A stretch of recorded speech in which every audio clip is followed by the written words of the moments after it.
Buenos días, amigas y amigos. Con unos minutos de retraso empezamos esta actividad, esta conferencia, en torno a algo que viene despertando mucho interés en Pelaustán, y es los moarraches. Y nadie mejor para contarnos cuál es la historia de los moarraches que David Morales. David Morales, algunos le conocéis por su antigua relación con la Sierra de San Vicente. Es un gran estudioso de sus tradiciones, de su folclore, y actualmente pues no solamente es doctor en historia, sino que es director del centro de la UNED, asociado de la UNED en Talavera de la Reina. Incluso aquí en Pelaustán pues hay algún alumno que otro. Sí, sí. De manera que sin más que decir, pues le cedo la palabra. Bienvenido a Pelaustán, David. Estás en tu casa.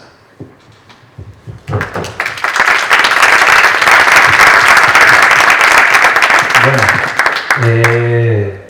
escucha bien, ¿no? Sin problema, ¿no? Bueno, muchas gracias, Isabelo. Antes de nada, pues quiero agradecer al excelentísimo Ayuntamiento de Pelaustán y en concreto a su teniente de alcalde, a Isabelo, por invitarme a estar hoy aquí, a su alcalde, Roberto García, y al equipo de gobierno en su totalidad, y en general a todos los presentes que están hoy aquí, porque con la que está cayendo se hace difícil venir a las 12:30 a dar una charla, pero yo lo hago con todo el gusto y muchas gracias, porque como decía Isabelo, yo estuve trabajando 3 años en la oficina de turismo que estaba ubicada en el Real de San Vicente, y por diferentes circunstancias me nombraron director en la UNED a nivel provincial. De esto sabe mucho también el alcalde por la relación que tiene con el equipo de gobierno actual, que pues nosotros dependemos también de Diputación de Toledo. Y bueno, me encuentro la excelencia porque estoy de director, soy historiador de formación y, como ha dicho Isabelo, soy doctor en historia, aunque tocamos a veces etnohistoria o cuestiones etnográficas más, como es la de los moarraches, ¿no? Bien, pues en esta va a ser la tercera charla o conferencia que voy a realizar sobre este tema.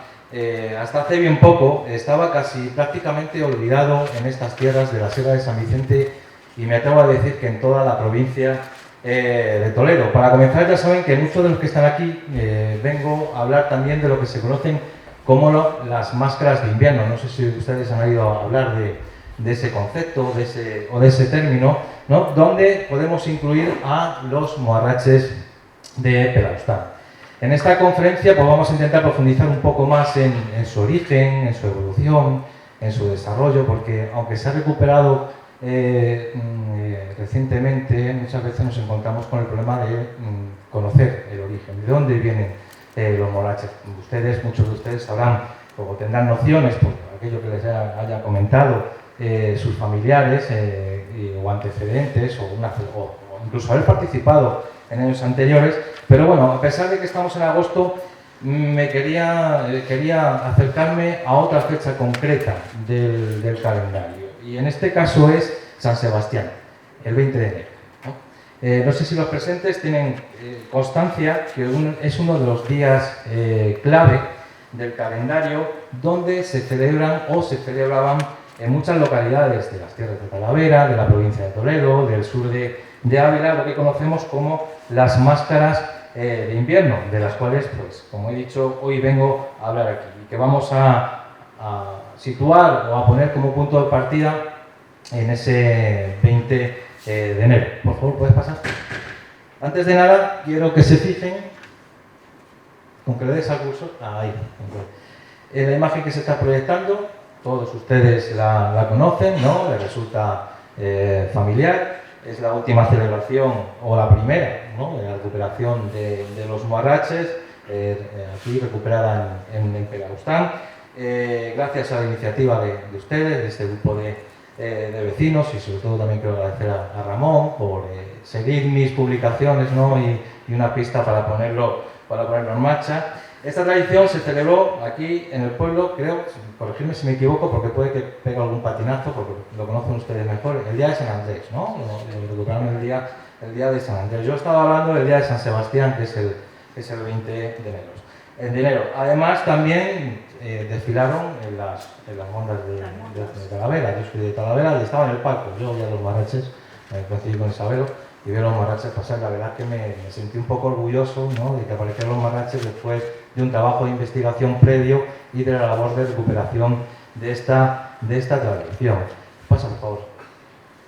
Bien, pues este puede ser el punto de inicio, el de los marraches de Pelaustán, para acercarnos a estas llamadas máscaras de invierno, ya que aquí en Pelaustán habéis realizado, y es de agradecer, una pequeña labor de investigación en fuentes documentales y orales para intentar recuperar de la manera más fiel esta tradición. Y es que la verdad, a primera vista, parece que no hay mucho donde buscar. Quizá Ramón ha sido el que ha estado más atento a estas cuestiones y él puede dar su opinión después para indicarme si ha encontrado más fuentes, ¿no? Pero lo que está escondido, o donde las fuentes que podemos acudir, sobre todo, es a la memoria de los mayores del pueblo, ¿no?, de aquellos que viven en el territorio, ya que muchas de estas máscaras de invierno pues desaparecieron, sobre todo con la guerra civil, posteriormente con el primer franquismo, también con el exilio y las migraciones interiores y exteriores que hubo en los años 50 y 60, y en muchos pueblos pues desaparecieron por entonces. Pues bien, les comento dónde empezó mi interés por las máscaras de invierno. Hace unos años, en el 2020, la Asociación de Jubilados Santos Mártires del Real de San Vicente pues me encargó que intentara averiguar el origen de una tradición muy teatralizada. Era como una especie de teatro que realizaban el día de San Sebastián, por eso me he querido ir al 20 de enero, ¿no?, que se llama Los Cirihuelos. ¿Conocen ustedes los Cirihuelos del Real? ¿Les suena? ¿Ninguno? ¿No hay conexiones familiares con el Real? Que siempre hay... ¿No? Nada. Bueno, pues vamos a partir de ahí, que fue desde donde yo partí, ¿no? Los jubilados del Real de San Vicente me manifestaron un total desconocimiento de por qué hacían los cirihuelos, o por qué cada 20 de enero, San Sebastián, sacaban o hacían esa especie de teatro, ¿no? Fue entonces cuando intenté pues buscar tradiciones parecidas en el entorno de la sierra, y fue precisamente cuando me topé con algo mucho más grande. Había donde buscar, había algo escondido en la Sierra de San Vicente, un conjunto de tradiciones que se conocen en su amplio espectro, como he dicho ya, las máscaras de invierno, a las que no se había prestado demasiado atención o escasa atención en estos pueblos, ¿no? Quizás hay algunos blogueros, algunos etnógrafos que han investigado, ¿no?, pero hacen referencia sin llegar a su origen, a su evolución y por qué se dan en estos pueblos, ¿no? Es decir, mi inquietud me llevaba a intentar conocer el pasado de la propia experiencia de los vecinos de estas localidades.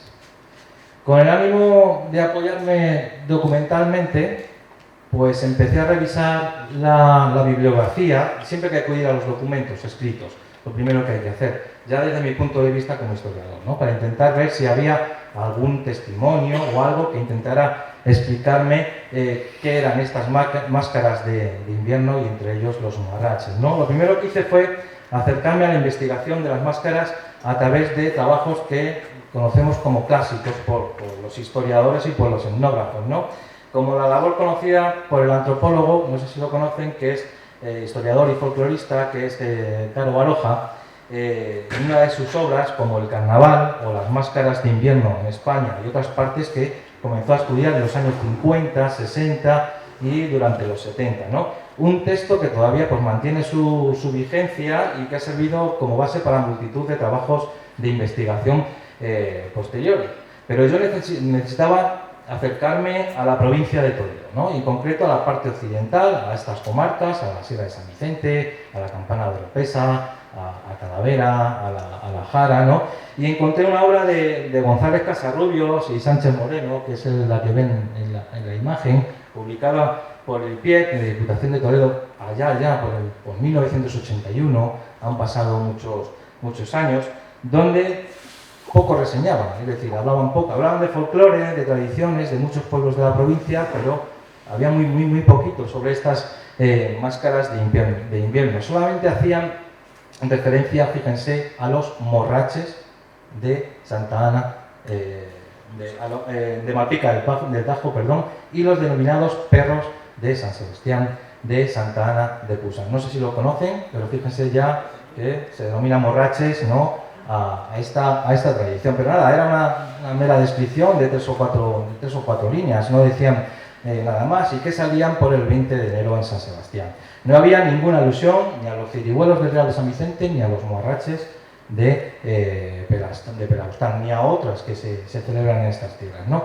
En cambio, en Castilla y León, muy cerquita de aquí, en el año 2012, se ha prestado mucha atención a este tipo de celebraciones.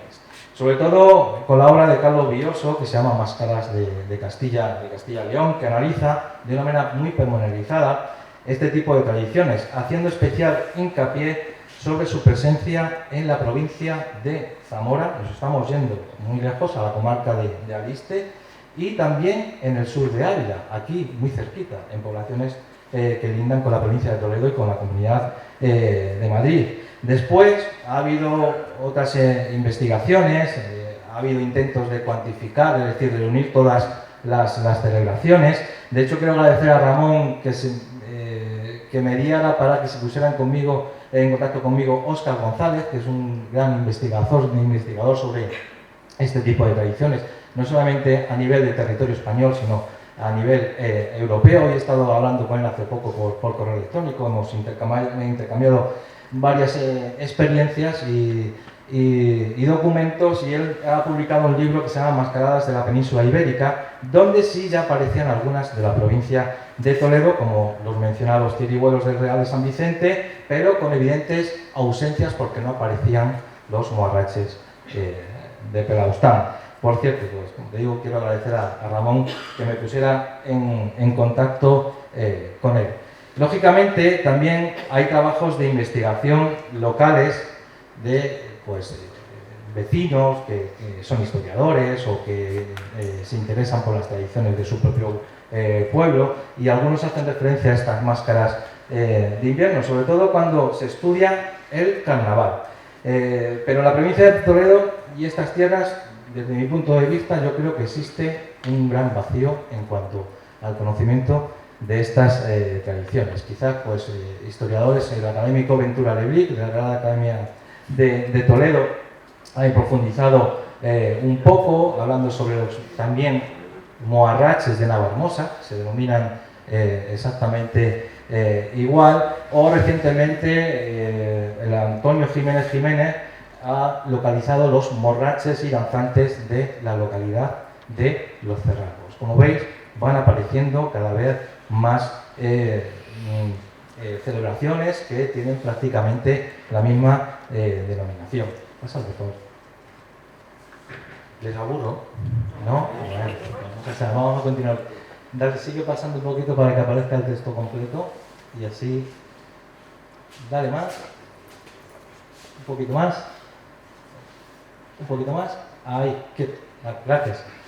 Bueno, pues después de acudir a los documentos, a la bibliografía de investigadores anteriores, tengo que buscar algo más, ¿no? Había que concretar, intentar crear un cuadro, un dibujo sobre estas tradiciones, ya que, como han visto ustedes, todas se denominan morraches, sobre una cuestión que luego profundizaremos un poco sobre por qué se denominan así. Pero sobre todo me di cuenta de esa escasez de fuentes documentales, y muchas de las obras anteriores hacían referencia a esas máscaras en documentos, sobre todo que están ligados a los archivos parroquiales, a la Iglesia Católica, a los documentos que generaba la Iglesia Católica, ¿no?, en su quehacer diario, ¿no? Los libros de cofradías, los libros de obras de las parroquias como Pelaustán o el Real de San Vicente. Ahí podemos encontrar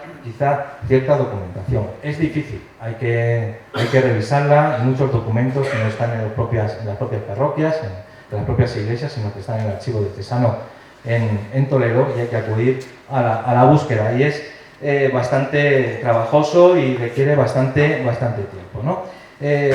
Sobre todo porque la Iglesia Católica intentó mediatizar, ¿no?, y poner freno a este tipo de tradiciones que se consideraban paganas, ¿no? Al intentar frenarlas en su celebración es donde se recogían, ¿no?, las ordenanzas, ¿no?, o las prohibiciones de su celebración, y es donde queda recogida textualmente estas cuestiones. Por ejemplo, lo que ven allí es el tratado del padre Juan de Mariana, que lo conocen, no sé si relacionado con Talavera, nacido en Talavera, historiador del siglo XVII. Este tratado se llama Tratado contra los Juegos Públicos.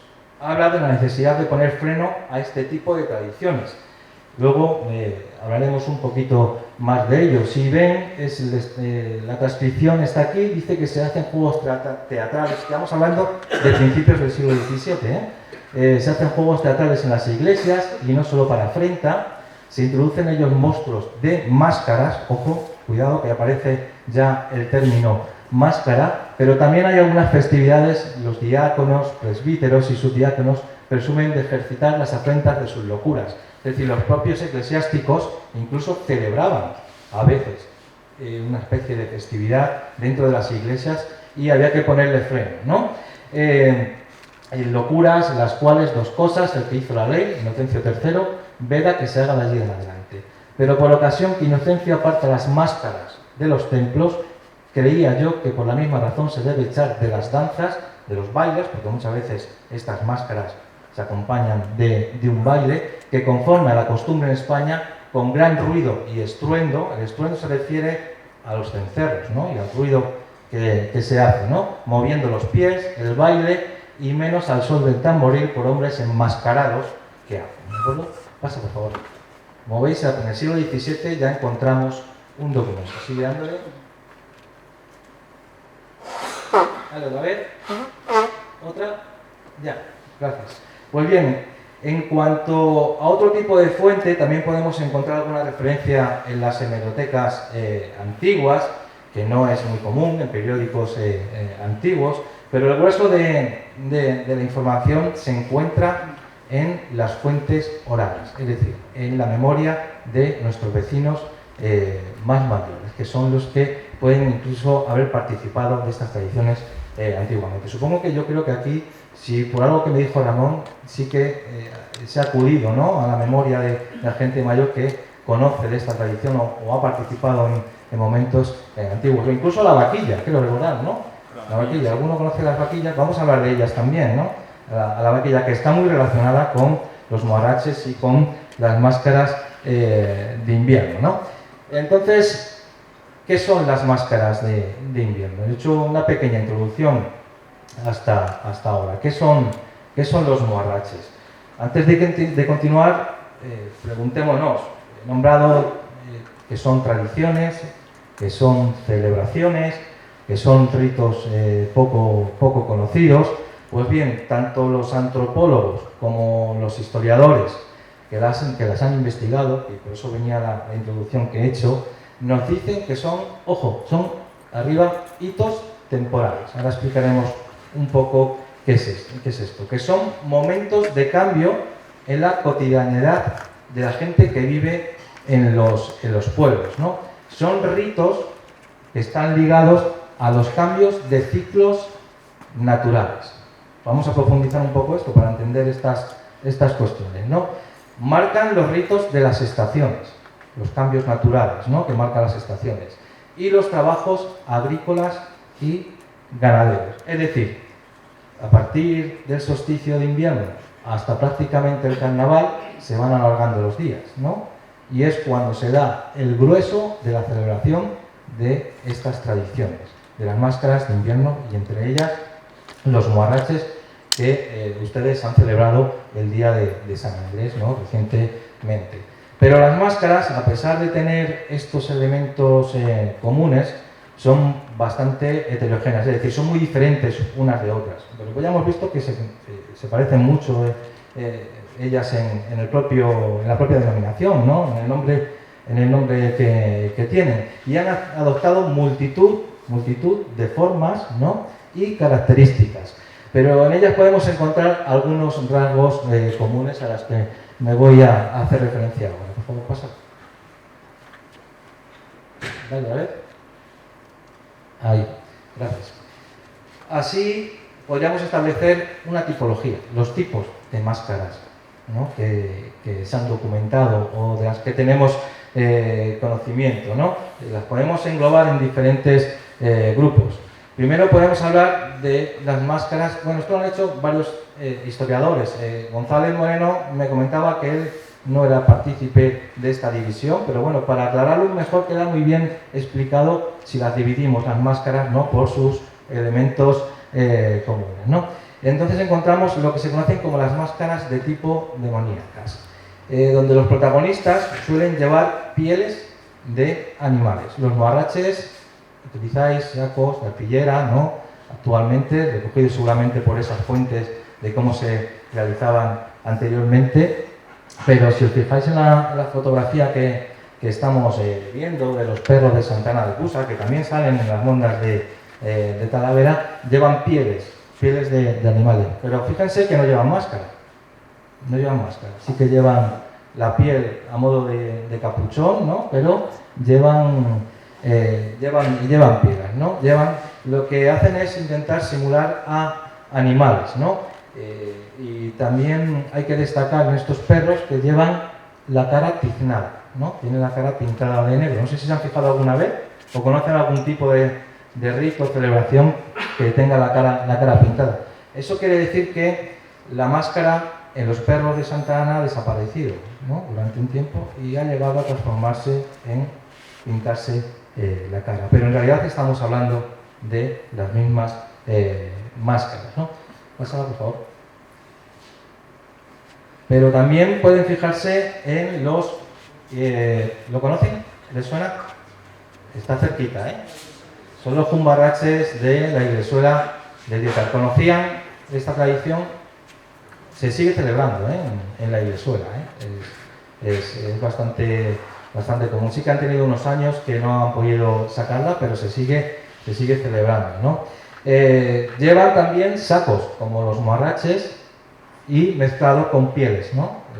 Y llevan una especie de máscara que se mezcla con la piel, otros se la tapan completamente, ¿no? Son muy parecidas a los moarraches de Pelaustán y salen también por San Sebastián. ¿No les parece que se parece bastante, ¿no?, en la forma, ¿no?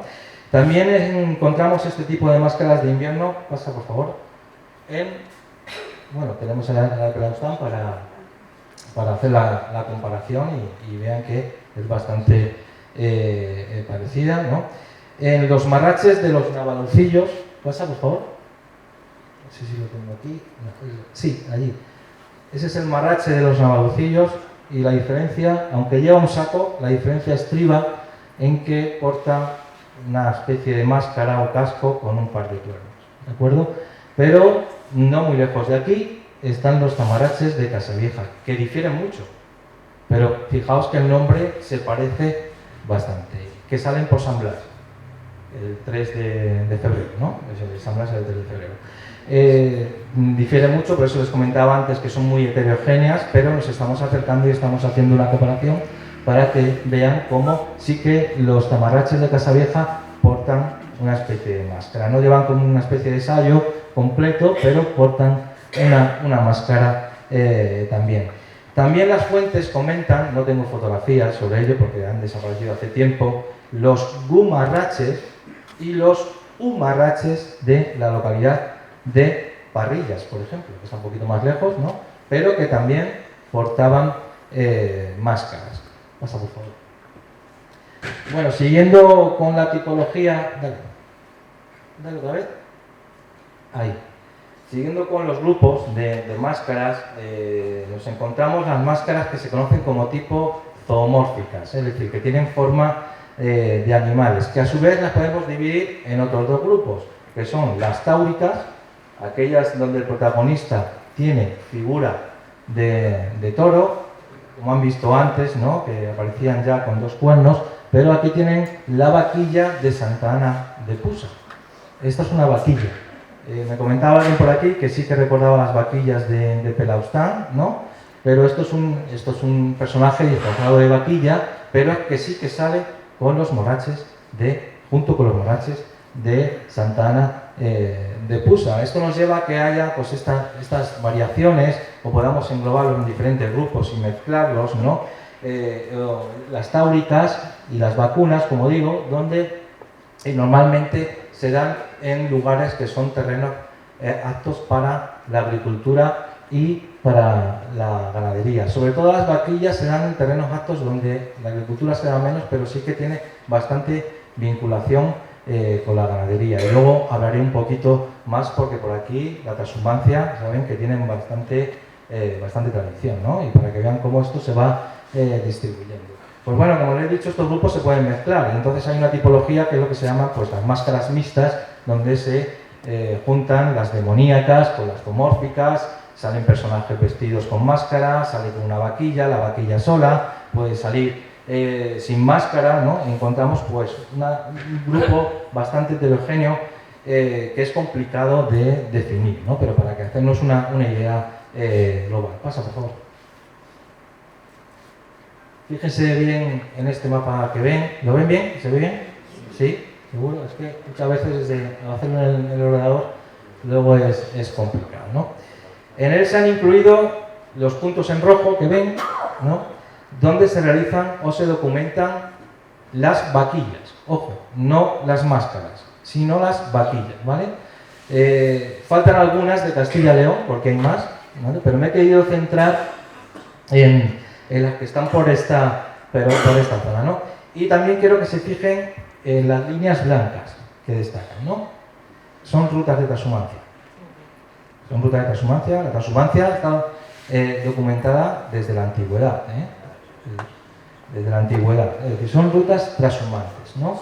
Desde el norte hacia los pastos, ¿no? Más frescos que podemos encontrar y viceversa, ¿no? Que ya saben que es una migración estacional al norte de Extremadura, a zona media de Extremadura, a la provincia de Toledo e incluso a zonas cordobesas, ¿no? y demás, ¿no? Pero fíjense por dónde pasan y la localización de estas tradiciones de las vaquillas, ¿no? Es decir, hay una cierta vinculación con esas rutas, ¿no? Puede que exista alguna vinculación, pero si consideramos las rutas de trashumancia, no son solo caminos para transportar el ganado. Los que transportan el ganado tienen ideas, tienen tradiciones, tienen costumbres que van distribuyendo a lo largo de los años y de los siglos por otros territorios que los van adoptando y los van modificando a lo largo del tiempo en su propio interés y con sus propias tradiciones, ¿no? ¿De acuerdo? Entonces nos encontramos que se van diversificando, pero tienen un nexo en común, ¿no? Quizás las fiestas más conocidas, como he dicho, de las vaquillas, las que encontramos también aquí muy cerca, son bastante conocidas porque son las de las localidades de Mejorada y Segurilla. ¿Las conocen, las vaquillas? Que salen también por carnaval, algunas y otras antes, pero son bastante conocidas, ¿no?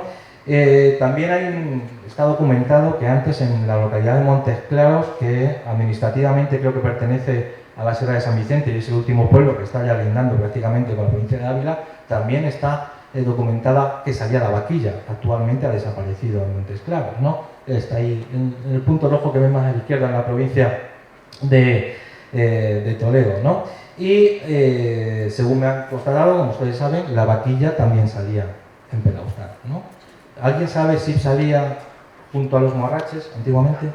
En carnaval, ¿no? Y los morraches salían antes, ¿no? Supongo que para San Sebastián, San Andrés, no se sabe, pero como les he comentado ahora y profundizaré un poco en ello, las máscaras de invierno van desde el solsticio de invierno, ¿no? A finales de diciembre, hasta carnaval. Entonces se van distribuyendo por todo ese arco temporal y no tienen por qué coincidir en todos los pueblos por San Sebastián o en carnaval, sí, pero algunas se han trasladado a otros momentos como puede ser el carnaval. Pasa, por favor. Pero las vaquillas también aparecen en otros puntos, incluso de la Comunidad de Madrid. Es decir, que estamos hablando de Ávila, estamos hablando de Toledo. A ver, están los límites administrativos entre comunidades y entre provincias, pero aquí estamos hablando de limes o límites etnográficos, ¿no? Y de costumbres, ¿no? Y aparecen en varios sitios. Por ejemplo, fíjense la variedad que hay en la Comunidad de Madrid y no tan lejos de aquí, ¿eh? En Colmenar Viejo salen el 29 de enero. En Fresnedilla de la Oliva salen el 20 de enero. En Pedrezuela salen el 20 de enero. Son todos en torno a San Sebastián. En Canencia también salen el 20 de enero, que son botargas y salen con cencerros, como los morraches. También en Los Molinos y en Miraflores salen el 3 de febrero, por San Blas, ¿no? En Guadalajara, por ejemplo, para el carnaval salen las vaquillas, igual que salían aquí en Pelaustán. En la provincia de Ávila, en Navalosa, se dan los cucurrumachos también. Esto que vemos aquí son las de Hoyo del Espino, ¿no? Fíjese que aparecen diferentes personajes, ¿no? Ataviados con diferentes trajes, ¿no? El traje tradicional del pueblo, ¿no? De Hoyos, pero también encontramos las máscaras y, como he definido anteriormente, las táuricas, ¿no? Y las vacunas que aparecen con un casco simulando una vaca. Bien, en Burgondo, en Barajas, en Navarredonda, en Blancha, en El Casero, no están muy lejos de aquí, ¿no? En estos pueblos son pueblos muy ligados al ámbito pastoril, al ganado, y sus vaquillas pues suelen representar pues un aspecto que se hunde en el paganismo y en el ambiente monoteísta ligado al culto al toro, ¿no? Y a la vaca, ¿no? Que es la que da el sustento al pueblo, o daba el sustento al pueblo hace años, ¿no? Pasa, por favor. Estos son, bueno, lo ven ahí, los machureros de Pedro Bernardo, también muy cerquita, pero cambia también bastante. Llevan una especie de traje militar, ¿no? Fueron recuperados recientemente, pero llevan máscara. ¿Los conocían? No, tampoco. No, pues estoy hablando de tradiciones y celebraciones que están en todo este entorno, ¿eh? Se celebran en todo este entorno, ¿no?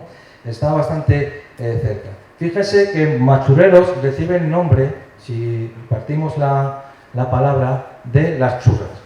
Las churras y las merinas, ¿no? Las ovejas, ¿no? Está ligado a ese ambiente pastoril y a esas rutas de transhumancia que les decía. Y los machureros están ligados a la cofradía de San Sebastián del pueblo y fueron recuperados en el año 2013, después de desaparecer con la guerra civil. Ahora salen por carnaval, es decir, los han trasladado a carnaval por comodidad, porque les resulta más cómodo. El carnaval tiene más potencia en el pueblo y entonces han aprovechado para darle más visibilidad, ¿no? Pero está documentado que salían todos los días, desde el 1 de enero hasta carnaval.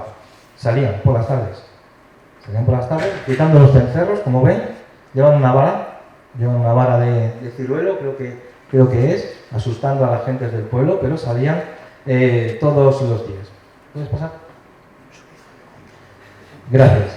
Esto que ven aquí, la cuestión es que muchas de estas máscaras pues están ligadas a la advocación a ese santo que he nombrado, que es San Sebastián, el 20 de enero, a San Blas, el 3 de febrero, y esto nos lleva a otra tipología de máscaras, que son aquellas ligadas al servicio, a la liturgia cristiana. ¿Por qué? Porque aunque tengan un origen de paganismo, la Iglesia Católica, al intentar darles freno, si no podían con ello, lo que hacían era adaptarlas, ¿no? Y transformarlas y convertirlas en una liturgia cristiana, o más bien de rito católico por lo general. Esto se ve muy bien en las vaquillas de Mejorada y de Segurilla, que están completamente vinculadas a las cofradías, ¿no? Que salen por San Sebastián. Es decir, la máscara como tal ha variado tanto que está ligada ya a la procesión de Semana Santa o a la salida o la vocación a un santo en el pueblo, ¿no? Y es muy común en estas tierras, ¿eh? Es más, existen numerosas ermitas dedicadas a San Sebastián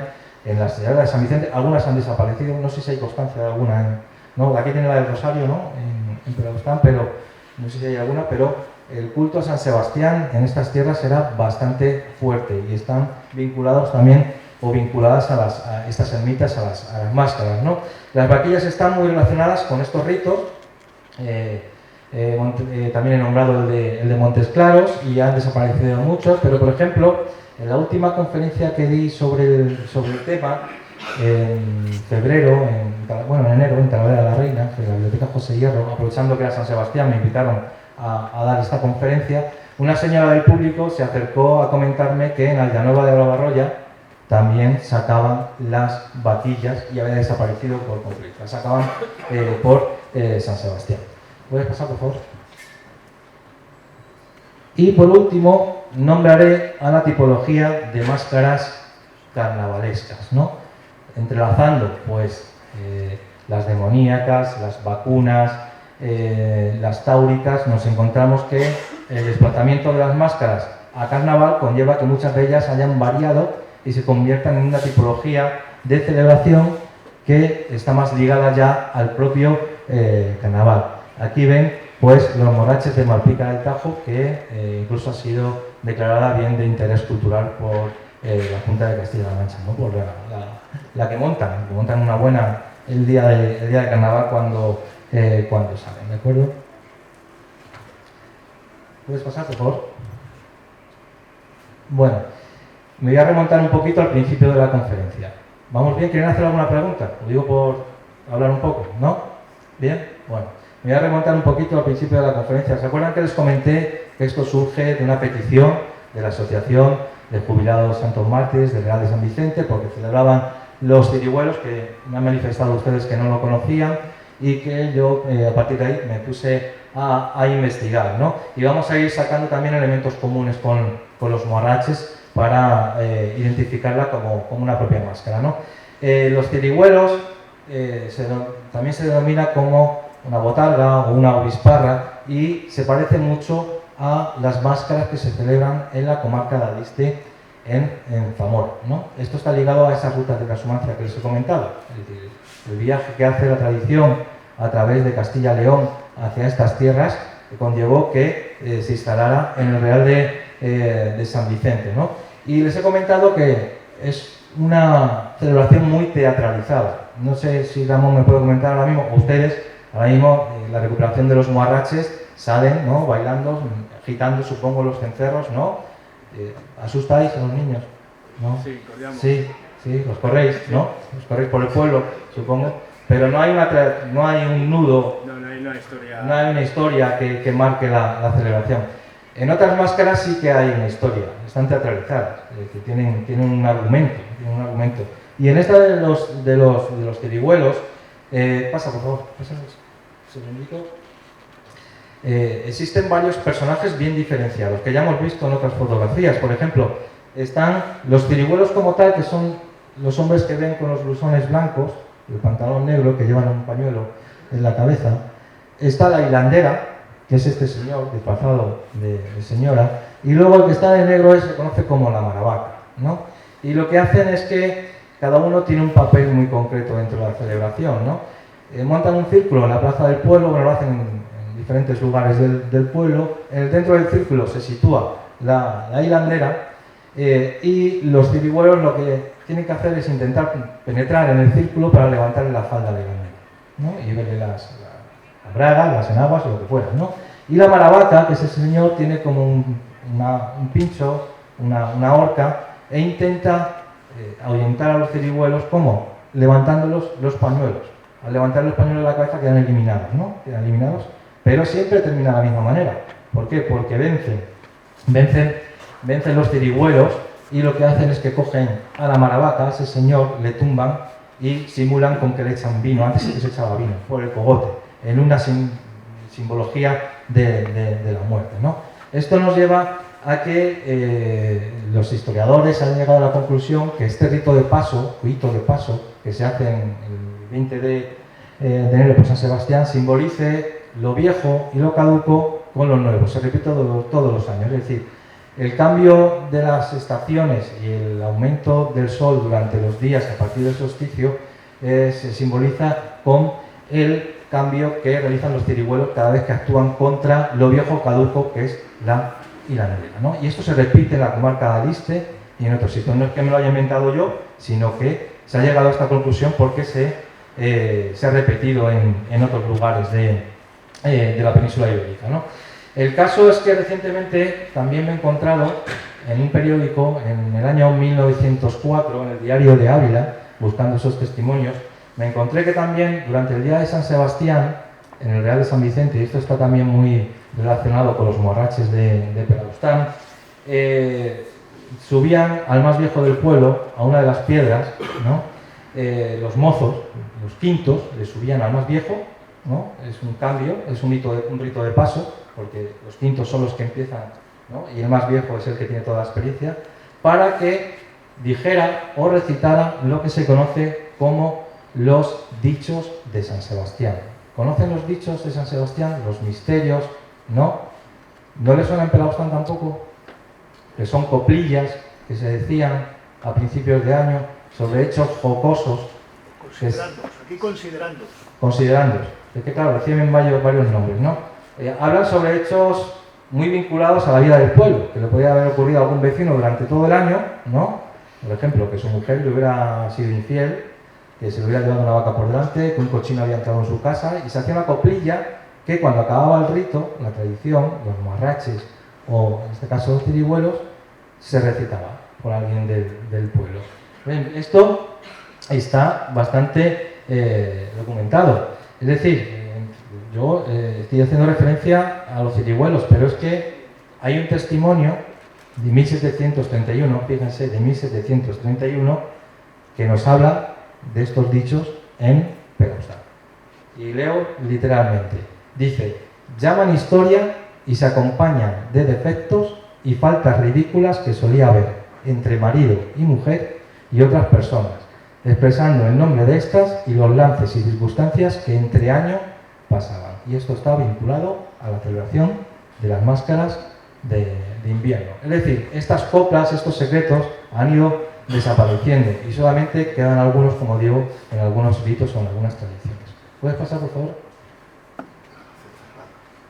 Hablando del cirihuelo, pues descubrí que había otros, que tampoco sabía nadie que existían. Bueno, lo saben los del pueblo, pero no tenían, no sabían de esa vinculación con otras tradiciones como estas máscaras de invierno, ¿no? Me encontré al cirihuelo de Mejorada.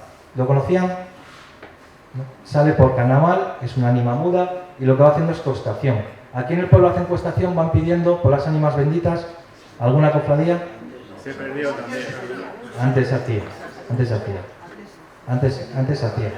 Se mezclan mucho las tradiciones de los muarraches de Pelaostán y todas las que estamos viendo, como he dicho, por esa asimilación de la Iglesia Católica, los ritos cristianos católicos, a intentar introducirlos dentro del rito, ¿no? dentro de la liturgia cristiana. Entonces muchos de estas máscaras, como los cirihuelos de San Sebastián de Real de San Vicente, que también hacen costación, o esta de Mejorada, van pidiendo por las ánimas benditas hasta que llega carnaval, ¿no? Que es cuando se pagan las misas por la costación, ¿no? Por las ánimas benditas del purgatorio. Y las ánimas benditas del purgatorio están vinculadas a San Sebastián, a la cofradía de San Sebastián, porque durante el final del siglo XV y principios del siglo XVI, San Sebastián era el que protegía de las pestes. Aquellos que morían por peste, ¿no? Y no habían recibido los sacramentos, la gente lo que hacía era pedir para realizar misas, ¿no? Realizar misas en estas ermitas para la salvación de estas ánimas benditas que habían quedado en el purgatorio, ¿no? Y se mezclan esas viejas máscaras o celebraciones con las ánimas benditas. También hay un cirihuelo, o los cirihuelos de Cervera de los Montes, que salen también durante carnaval y también van haciendo cuestación o van pidiendo. Pero es que en la última conferencia que di también se acercó otra mujer de Pepino y me dijo que ella había visto o había participado de los cirihuelos o de una máscara de invierno en Pepino y que tiene el mismo nombre. Es decir, pasábamos de un cirihuelo que conocíamos a 4 en la misma comarca de la Sierra de San Vicente, ¿no? En conclusión, 4 tradiciones con el mismo origen, en el mismo territorio, ¿de acuerdo? El ámbito territorial que está aquí cerca, ¿no? En los últimos días, principios de enero, últimos días de enero, hasta el carnaval. El investigador Jesús Castillo nos dice que la palabra cirihuelo, y ahora vamos a ir a conocer la palabra muarrache, debe referirse a un localismo, es decir, una palabra que solamente se conoce en este territorio, pero no está recogida en la RAE, cirihuelo, no está recogida en la RAE, y solo aparece recogida en Sudamérica, que hace referencia a una pequeña ave negra. Yo pensando, digo, esto no tiene ninguna relación, en Sudamérica, con una celebración de máscaras de de invierno, ¿no? Pero es que además, hace poco me he encontrado que la palabra cirihuelo se utilizaba en los años 50 y 60 para definir un baile que se hace en Asturias que se conoce como el sirihuelo, que tiene una raíz que es siringar. Siringar es pinchar, molestar, ¿no? Y al molestar, ¿qué es lo que hacen los cirihuelos? Molestar a la malvaca, ¿no? Y creo que la palabra ha viajado desde Asturias hasta estas tierras durante el siglo XV, XVI, XVII, XVIII, adoptando otra morfología, ¿no? Pero que denomina una tradición, pero que parte de un baile asturiano. Y ahora me dirán, pues, de Asturias, bueno, están las rutas de transhumancia. A eso me refería. Las palabras viajan por los pastores y las tradiciones también, y van adquiriendo diferentes denominaciones y diferentes formas. Pasa, por favor. Entonces, ¿qué significa cirihuelo y qué relación podemos establecer con los moarraches de Pelaostán? ¿Lo ven bien? Es un lío, ¿eh? Es bastante lioso. Bueno, vamos a seguir las flechas un poco, ¿no? Me puse a investigar sobre ello, acudiendo a diccionarios antiguos, pues me chocaba que muchas de las máscaras de invierno que he nombrado tenían la misma sonoridad, ¿no? La misma raíz, la misma morfología. Es decir, por ejemplo, morraches, moarraches de Pelaostán, jumbarraches en la Iglesuela, marraches en Malpica, machurreros, como hemos visto en Pedro Bernardo, ¿no? Pero se denominan completamente distintos a cirihuelo, ¿no? Pero hacen referencia a la misma fiesta. Fíjese que en las localidades cercanas donde se nombra a los moarraches de Malpica del Tajo, también están los muarraches de Parrillas, los muarraches que se denominan igual que en Pelaostán, en Navarmosa, se denominan igual que aquí, ¿no? Pues todos se parecen bastante, ¿no? La palabra morrache, vamos a partir de aquí a la izquierda, deriva del mozárabe muarrak, ¿no? Que a su vez viene del árabe muarrik, ¿no? Que significa bufón, persona que se disfraza grotescamente.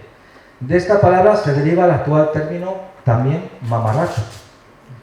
Suena igual, prácticamente, ¿no? Muarrache, mamarracho, suena igual. Y como ven, se asemeja a todas las que he nombrado anteriormente. De hecho, fíjese que en catalán aparece también el mamarracho con TX, es decir, tiene la misma raíz.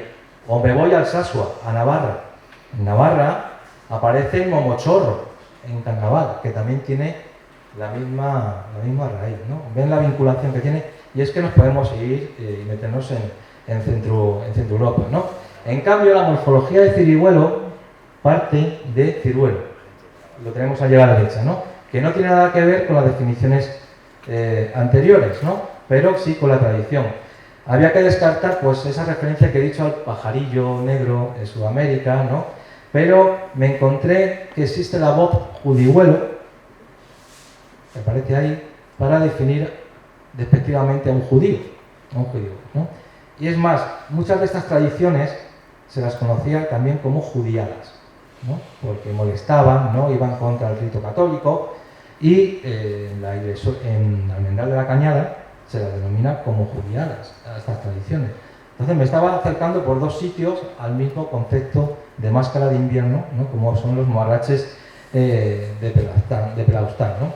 Y nos encontramos que, por una parte, esta definición de judihuelo está recogida en diferentes diccionarios, incluso del siglo XVI, para definir a ese pequeño judío, pero es que va variando. En el año 1705 nos encontramos que el ciruelo nos lleva ya a una definición de miembro viril o badajo, que incluso puede coincidir con el badajo que tienen los cencerros, ¿no? Que se mueven durante la celebración de los moarraches, ¿no? Es decir, nos encontramos que luego ya, posteriormente, en 1786, acercándonos al siglo XVIII, la palabra ciruelo o cirihuelo había variado tanto que ya significaba bárbaro o majadero, ¿no? Para definir como alguna persona majadera. Es decir, no sé si ustedes lo utilizan aquí, pero eres un ciruelo, ¿no? Se utiliza a veces para definir a alguien que está tonto, ¿no? O es un mamarracho. ¿Ven la conexión, ¿no? ¿Por dónde me siguen? Es lo que estamos viendo ahí, ¿no? Por lo tanto, puede establecerse la hipótesis de que Tirihuelo y tanto Muarrache o Mamarrache son lo mismo. Significan lo mismo. Bruto, majadero, rudo, necio, incapaz, inútil, que molesta, que viene de esa raíz de siringar, del bable asturiano, que significa pinchar, estar jodiendo a la marrana todo el día, ¿no? Que es lo que hacen los muarraches de Pelaostán cuando salen, ¿no? Molestar, pinchar o meter miedo a los niños, ¿no? Yo estoy en la convicción de que la tradición asturleonesa, a través de esas rutas de transhumancia, se instaló en todas estas tierras y fue variando en multitud de tradiciones como los muarraches. ¿Puedes pasar? Y es que tienen esos elementos comunes de los que hemos venido hablando. Uno de ellos en concreto es el cencerro, ¿no? Sí que salís con cencerro, ¿no? Sí que tenéis cencerro, ¿no? El cencerro, que aparece en multitud de máscaras, ¿no? Desde la comarca de Aliste, el norte de Extremadura, en La Vera, la zona occidental de Toledo, en Ávila, ¿no? Y está ligado a ese ámbito agropastoril, ¿no? Está ligado a los pastores. Los antropólogos dicen que el cencerro también sirve para ahuyentar a los malos espíritus. El baile que se hace, ¿no? O el trote para mover el cencerro, y el ruido que hace sirve para ahuyentar a los malos espíritus o dejar atrás lo caduco, lo malo, el año que había, que acaba de terminar con el solsticio, y empezar con el nuevo. ¿Puedes pasar, por favor? Pero es que hemos citado que varias de estas máscaras, los protagonistas llevan la cara tiznada. Ha desaparecido la máscara, como las que tenemos aquí de Pelaostán, y se ha sustituido por la cara tiznada. Y es que muchas de estas celebraciones, las máscaras, pues han desaparecido. Fijaos, el tizne, o el hecho de tiznar, porque muchas de estas tradiciones no solamente se pintan la cara, sino que intentan pintar la cara a las mozas del pueblo o a los niños, también tiene una simbología de pasar lo caduco, lo malo, a lo siguiente, ¿no? Por eso son los quintos lo que antes también se tiznaban e intentaban pintar la cara a los demás, ¿no? Y está muy presente el tizne o el acto de tiznar en el norte de Extremadura, en Castilla y León y en las comarcas de Talavera. Por ejemplo, en Villarta de los Montes, en Badajoz, hay una fiesta que se llama el Tizne y sale por San Sebastián. También, como he dicho, en Aliste, en los Diabluchos, en Guadalajara, hacen el acto de tiznar, ¿no? En los tirihuelos de Cervera de los Montes también intentan tiznar y llevan la cara tiznada, ¿no? Muchos de estos individuos, pues como digo, pueden simbolizar a esos diablos, ¿no? Diabluchos o tiznados, que los quintos puede considerarse pues un rito de paso, ¿no? De la edad infantil a la edad adulta. ¿Puedes pasar, por favor? Pero también aparecen otros elementos comunes, como pueden ser las hilanderas, que en Galicia y en Asturias se conocen como filandorras o fiadoras. ¿Ha habido aquí algún testimonio? No se conocen hilanderas, ¿no? En Pelaostán, ¿no? Pues son muy comunes también en este tipo de máscaras, ¿no? Seguramente serán las hilanderas, que son estos personajes que se visten de mujer, en aquellas máscaras que están más teatralizadas, es decir, que tienen un argumento, ¿no? No solamente aquellas que salen a asustar o a bailar, ¿no? En la plaza del pueblo, ¿no? Es decir, hay diferentes grados de teatralidad. Están los más simples, donde se hace un recorrido por el pueblo. Aquí en Pelaostán supongo que salís a la plaza. ¿Hacéis algún recorrido por alguna calle? Se sale a la plaza, bueno, en la recuperación que habéis hecho en la plaza. Hay en otros pueblos que se sale a la plaza, pero también se hace un recorrido por el pueblo intentando tiznar o asustar a los niños, ¿no? Es una especie de teatralización, pero muy simple, ¿no? Esto lo hacen los perros de San Sebastián, de Santa Ana de Pusa, que van mojando con las botas que llevan agua a las mozas y mozos del pueblo, ¿no? Y van haciendo ruido con los cencerros, ¿no? Otras son mixtas, donde se suman también, como he dicho, las vaquillas, ¿no? Y donde aparecen estas filandorras o hilanderas, son las más teatralizadas, ¿no? Ligadas a esas cofradías y a esas de ánimas o esas soldadescas.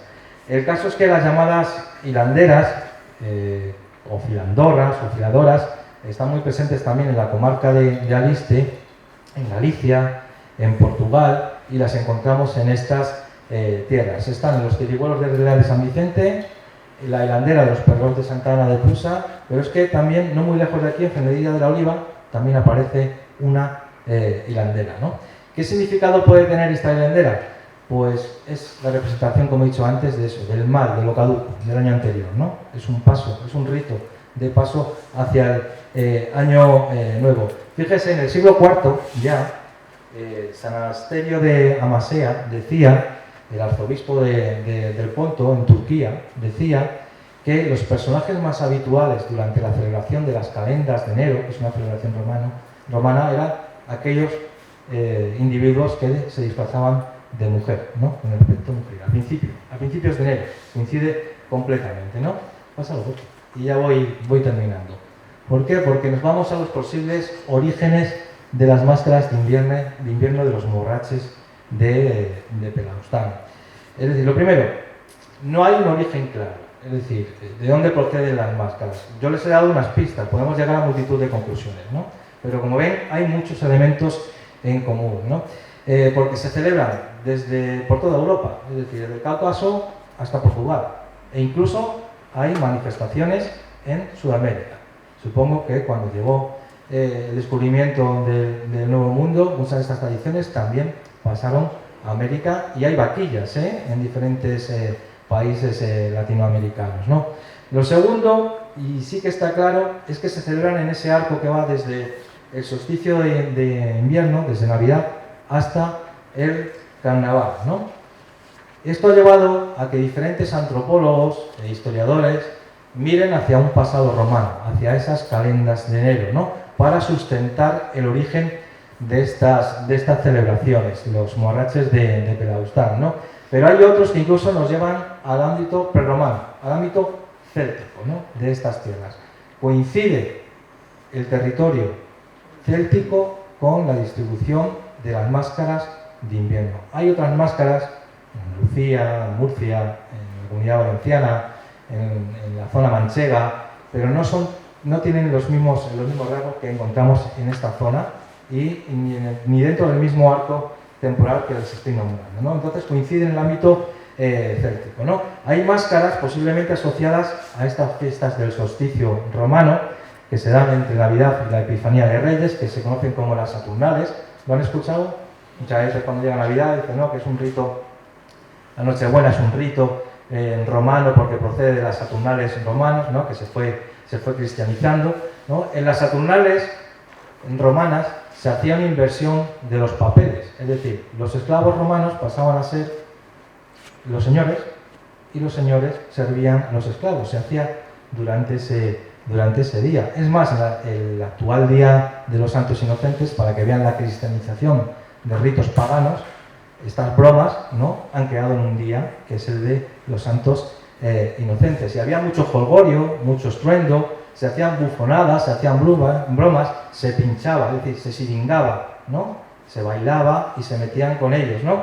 Aunque también puede tener su origen en las calendas romanas que acabo de nombrar. Las calendas es una celebración romana en honor a los dios Jano, que se dan a principios de enero, ¿no? Y como decía el arzobispo del Ponto en Turquía en el siglo IV, los hombres se vestían de mujeres, de donde proceden esas hilanderas. Pero también se daban las Lupercales.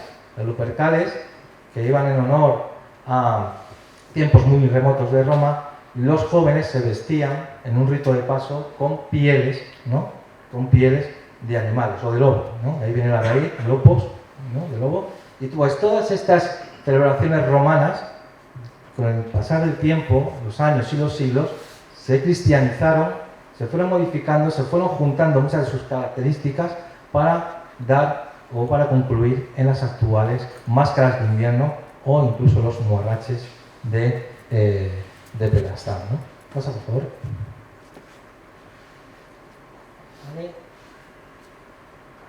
Vale, hasta el final.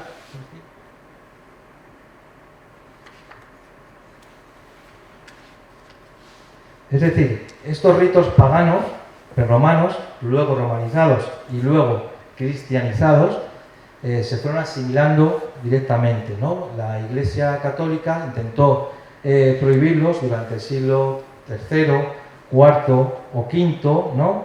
Y muchos de ellos empezaron a bailar en fechas, por eso muchos de ellos se celebran también en carnaval, no en San Sebastián, no en San Blas, no a principios de enero, sino que nos encontramos que muchos de ellos acabaron celebrándose en carnaval. Pero acabar con unas tradiciones milenarias por parte de la Iglesia Católica es muy, muy difícil, ¿no? En ámbitos, en pueblos muy pequeños, en localidades muy pequeñas, completamente ligadas al ámbito pastoril y agricultura y agrícola, ¿no? Y al cambio de las estaciones, que al fin y al cabo son las que regían la vida de los vecinos. Entonces se llegó a la conclusión de que había que readaptar, ¿no? Y se fueron asimilando a la vocación a un santo, como he dicho, ¿no?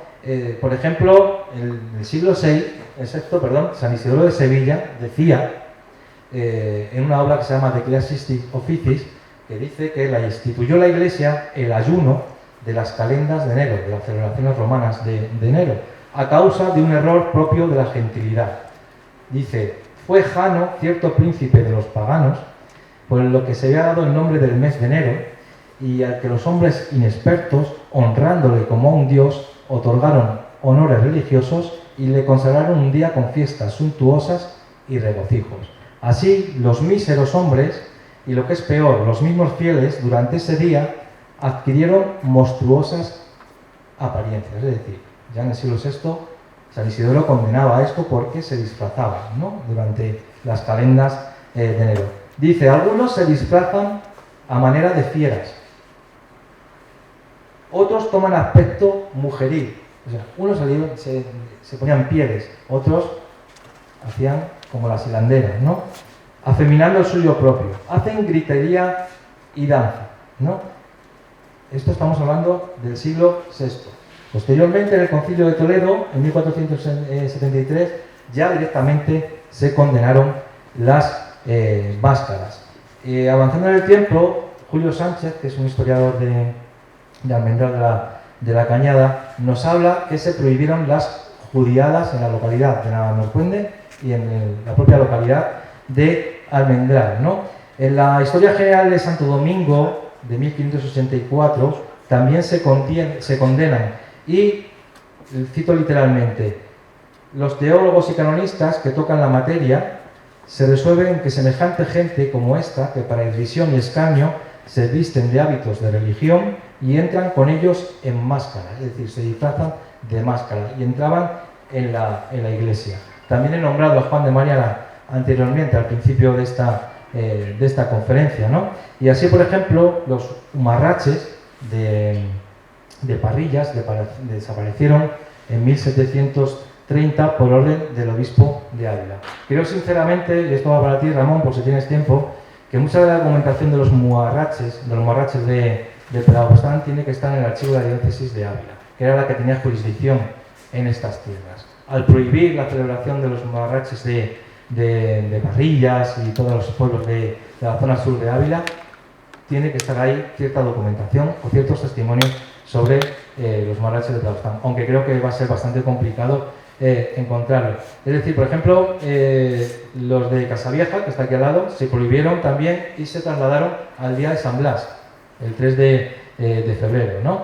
Y cuando llegó el obispo de Ávila y dio esta orden, en el año 1732, pues se prohibieron las de Pedagostán, ¿no? Y está el testimonio de la pequeña revuelta o motín que se dio en el pueblo contra el alcalde y contra el párroco por la prohibición de la celebración que acaban ustedes de recuperar. Yo aquí no quiero saber nada de lo que puede ocurrir con el párroco.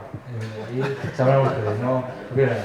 A ver, yo creo que se puede conjugarlo, ¿no? Pero bueno, sabemos lo que puede pasar. Y es que no me voy a ir muy lejos. A ver, hay que tener cuidado con estas cosas.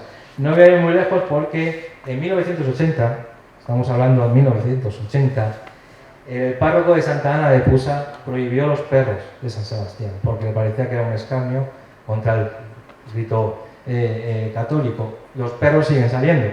Es decir, si durante 2 milenios y pico no se ha conseguido quitar esos restos de paganismo, es complicado, y más en la sociedad que vivimos. Es decir, todo tiene cabida y se puede conjugar perfectamente. En 1980 yo creo que ya se salía de madre. Entiendo al obispo de Ávila en el siglo, a principios del siglo XVIII, pero no lo podría entender ahora, ¿no?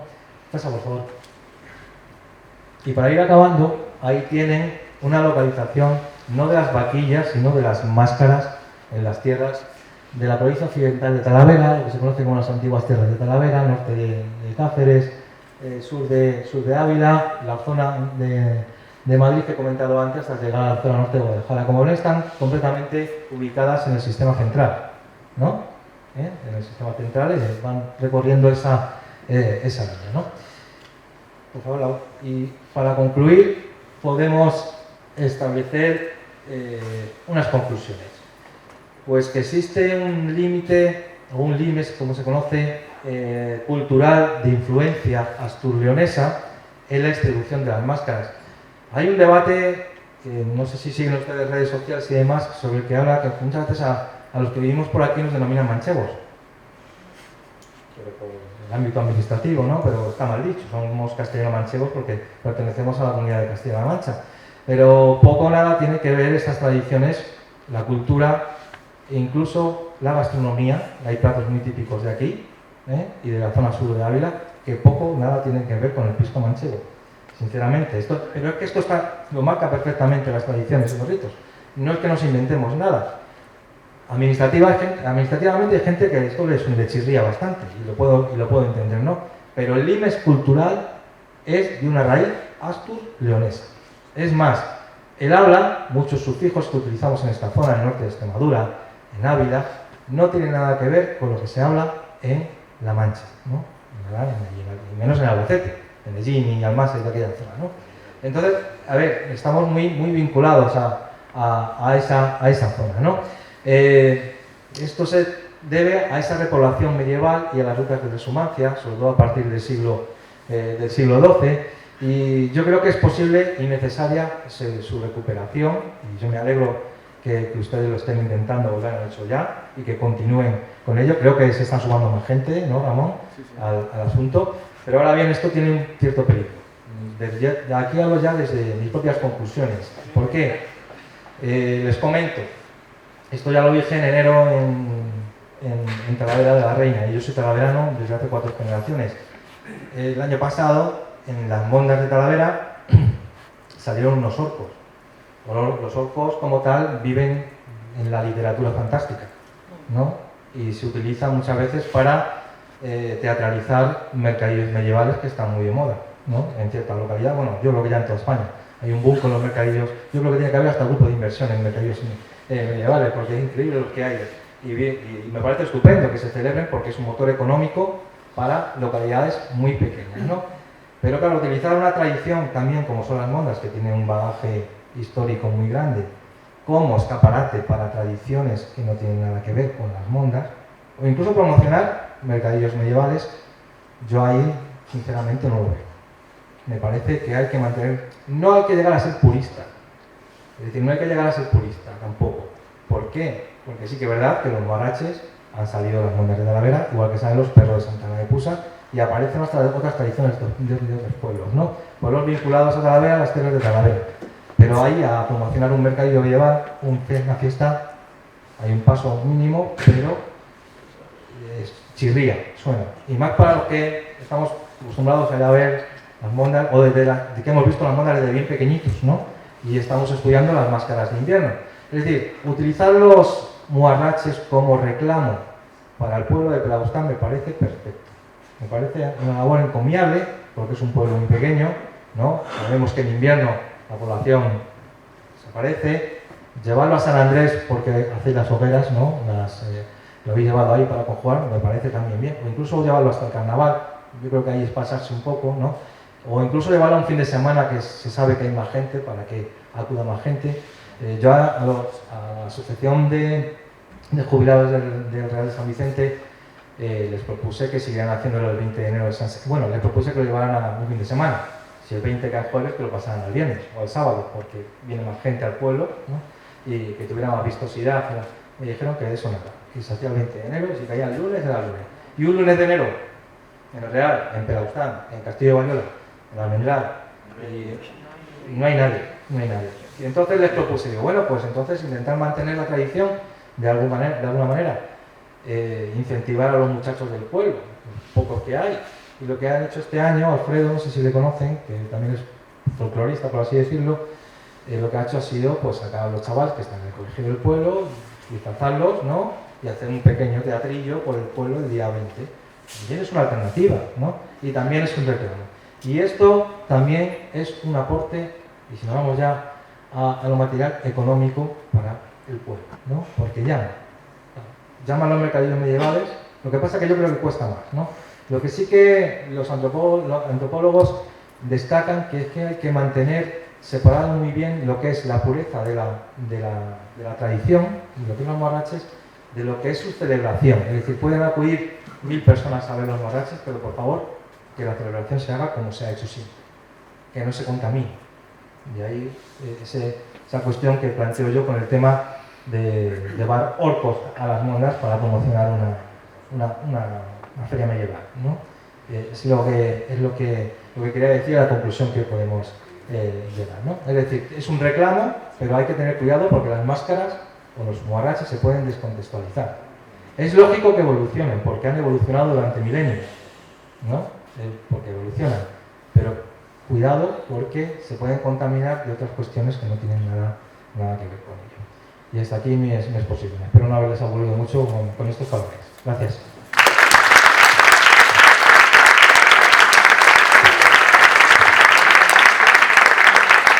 Y si no sé qué hora es... me he pasado. Sí, has quedado mucho. Si tenéis alguna pregunta, a ver, dentro de mi conocimiento, sí. David, José Julio, ¿qué haces aquí? Eran las jubiladas, ahí le tenéis.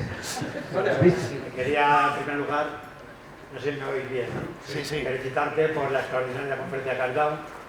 Me ha parecido estupendo, porque es un tema que llevamos trabajando superficialmente algunas personas, pero con la profundidad que la has hecho tú, desde luego creo que nadie. Enhorabuena, David, por lo que has dicho, y por lo que nos has aportado y lo que vas a seguir trabajando. Entonces sí me gustaría hacer como a modo de de refutar lo que tú has dicho, refrendar lo que tú has dicho. Una, la importancia que tenemos nosotros en el tema de nuestras costumbres y nuestra toponimia, que está relacionada con el norte de España y no con la zona manchega, porque es evidente la importancia que ha tenido la vía de comunicación, que es la cañada en todos estos pueblos. Es fundamental. Si miramos la toponimia que hay en este pueblo medieval, veremos que mucha procede del tema que está relacionado con el tema de la transhumancia. Y al hilo del tema de Aliste que tú has dicho, es importantísimo porque la zona de Aliste tuvo mucha relación con la comarca. Luego, si quieres, ese tema lo hablamos alguna vez después, porque yo he estado trabajando en la zona de Aliste precisamente sobre ese tema. Las vías de comunicación que había con nuestra tierra, con la zona de Aliste. Pero lo que sí que quería comentarte era el tema de las judiadas, que tú has mencionado, en la Hermandad de la Cañada, está documentado. El problema para encontrar, como tú lo sabes, el tema de las fuentes bibliográficas es que que esto estaba relacionado mucho con el tema de las ermitas de San Sebastián, es que las ermitas eran autónomas de las iglesias. Las ermitas tenían unas cofradías que el cura no tenía nada que ver. Y de hecho, las cuentas que había prácticamente no se conservan, porque cuando han desaparecido las ermitas, han desaparecido. Salvo que se hayan depositado en alguna iglesia, que en este caso de Navamonconde, que cuando desaparecen se las han llevado a la iglesia y se han conservado. Pero en Almendral, en su pueblo, en Hinojosa, Buenaventura, muchos más pueblos que tenían ermitas de San Sebastián han desaparecido. Otra cuestión, y ya con esto termino. Uno, el tema de la Almendral. En la Almendral se ha celebrado la vaquilla hasta no hace muchos años. Por desgracia, yo he intentado recuperar y no la he podido recuperar. Se celebraba unos días antes de San Sebastián, en torno al 15 o 16. Durante esa semana los quintos se disfrazaban de vaquilla y recorrían las calles asustando a niños y a jóvenes, iban indignando también a la gente que iba por las calles y portaban en las manos hoces. Las hoces eran para cuando iba por la noche pegar golpes en el suelo y que salieran chicos. Eso es lo que nos aquí. Y luego el tema de las judiadas las tenemos inventariadas en los libros parroquiales, que era lo que quería comentar con vosotros, en los parroquiales de Almendral, pero solamente como mandatos del Obispado de Ávila diciendo que se prohíban. Aparecen incluso encontrados en el documento durante varios años que las prohíben. Son los únicos datos que tenemos. Sí sabemos que acudían a las procesiones disfrazados, a la procesión de San Sebastián, que en Almendral se sigue realizando, todavía se sigue realizando, y aquí también se realizó hasta que desapareció la ermita, y eso aparece solamente en el libro parroquial. Entonces, lo que tú decías, para ver el tema de las mascaradas de aquí, difícilmente en el Archivo Diocesano de Ávila se conserva. Yo en Almendral, en Amontuende, no he encontrado nada. Es probable que si viene algún mandato del obispado, en el archivo parroquial de aquí, en los libros de fábrica, probablemente se encuentren registrados. Yo lo que invitaría a los que estén trabajando sobre ese tema es que visiten o vean los libros de fábrica. Si quieren consultarlo, yo los he consultado alguna vez lo de aquí, lo que pasa es que he buscado otras cuestiones, y estoy dispuesto a ayudar a cualquiera de vosotros. Bueno, si queréis que un día habléis con el cura y nos permita acceder al archivo, que es bastante bueno el de tu pueblo. Sí, yo no, el de aquí no lo he visto, pero Ángel, que no sé si yo le he consultado alguna vez. Ángel lo estuvo consultando. Yo le he consultado, muy bueno. Y había referencias a los marraches. Lo había. En el propio de aquí. Vale, yo lo he trabajado, bueno, yo he mirado algunas cosas en tu pueblo, no eso precisamente, y te digo que es muy bueno. Entonces, si tenéis algún día idea y queréis que venga a ayudaros, yo no tendría ningún problema en venir a echaros una mano. Y enhorabuena y muchas gracias y perdonad. Julio, no te había visto ahí, si no me había subido, ayúdame un poco. Tú tienes mayor conocimiento sobre las sierras. Julio es académico, corrígeme, de la academia. Sí, es académico de la Academia de Ciencias Históricas y Bellas Artes de Toledo y va conocido de la Sierra de San Vicente porque él es de Almendral. Yo soy, no tengo nada, ni punto de comparación con lo que sabe él. Ya hemos coincidido varias veces, ¿no? En un libro que escribí yo sobre historia del Real y estuvo el presente, me ha aportado mucha información y conocer mucho mejor estas cuestiones, y él se ha recorrido los archivos parroquiales de los pueblos y sabe dónde están, ¿no? Yo, como digo, he profundizado un poco, ¿no? Y he planteado estas cuestiones. Así que nada, ahí le tenéis, está aquí cerca, ¿eh? O sea, yo estoy en Talavera, está en Almendral, podéis acudir a él para intentar indagar un poquito más. Como dices, yo creo que hay poco. No habrá muchos documentos ni referencias. Entonces, bueno, yo creo que es muy importante acudir a la memoria de los mayores. Bueno, Ramón me comentaba, no sé si hablando por correo electrónico o por red social, que la vaquilla no era un hombre en Pelapsán, no era un hombre disfrazado, ¿no? Si alguien que portaba una escalera, ¿no? Se le ponía una sasca y una manta. Una especie de escalera con un saco o una manta. Con un saco o una manta. Es muy parecido a lo que portan en seguridad mejorada, que no deja de ser un armatoste con... Lo que pasa es que le ponen cintas de colores y demás, ¿no? Esos colores que son también muy comunes en esta zona sur de Ávila y pueblos como he dicho, ¿no? Entonces, está completamente vinculado. Muchas gracias, Julio, por estar aquí hoy, que no te había visto. Es que no te veo. ¿Alguna pregunta más? Yo creo que... Yo más que una pregunta era, como has insistido en las relaciones que podemos tener con los Asturciones y lo de Zamora, más que Zamora, no sé si sabrás que aquí a finales del 19 había muchísimo mercado con Salamanca. El arroyo Los Molinos tenía varios molinos donde venían precisamente a usarlo los de Salamanca. Quizás por ahí también se pueda sacar, porque ahí sí que había una relación directa, no subjetiva, sino que venían empresas,